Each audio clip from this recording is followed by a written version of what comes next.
আমরা জেগে থাকতে, আমরা বেঁচে থাকতে আপনাদের মিডিয়া, আওয়ামী কালচারাল শক্তি আওয়ামী লীগকে বাংলাদেশে ফিরিয়ে আনতে পারবে না।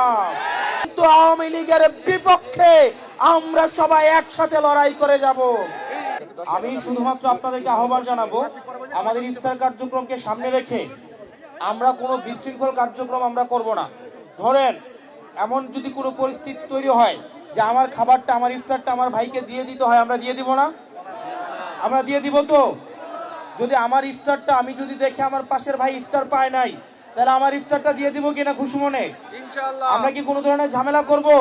না। আল্লাহ আমাদের রিজিকে যা রাখছে এটা নিয়ে আমরা সবাই উৎসব মুখর পরিবেশে ইনশাআল্লাহ আমরা ইফতার কার্যক্রম সম্পন্ন করব।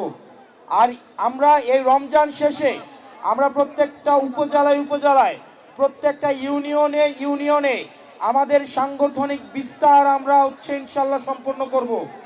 এবং এই অভ্যুত্থানের যে শক্তি সারা বাংলাদেশে যারা ছড়িয়ে আছে, আমরা তাদেরকে পুনর্গঠিত করে আমরা আমাদের এই রাষ্ট্রকে ইনশাআল্লাহ আমরা পুনর্গঠন করব। RICL TMX, যুগের পর যুগ স্থাপনা থাকে মজবুত। আমরা দেখতে পাচ্ছি কথিত ফ্যাসিস্ট শক্তিকে বিভিন্ন আওয়ামী লীগ কালচারাল বিভিন্ন শক্তি, বিভিন্ন মিডিয়া তাদেরকে রিভাইভ করার চেষ্টা করছে। আমাদের এই তরুণ প্রজন্ম যতদিন বাংলাদেশের বিভিন্ন পথে প্রান্তরে গ্রামে গঞ্জে ছড়িয়ে আছে, এই জুলাইয়ের রক্তের স্মৃতি নিয়ে যারা বিভিন্ন পথে প্রান্তরে ছড়িয়ে আছে, আমরা জেগে থাকতে, আমরা বেঁচে থাকতে আপনাদের মিডিয়া, আওয়ামী কালচারাল শক্তি আওয়ামী লীগকে বাংলাদেশে ফিরিয়ে আনতে পারবে না।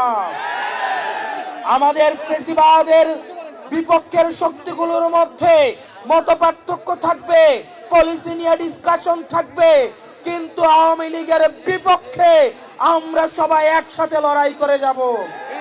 প্রিয় খুলনাবাসী, আপনারা ভালো থাকবেন, সুস্থ থাকবেন।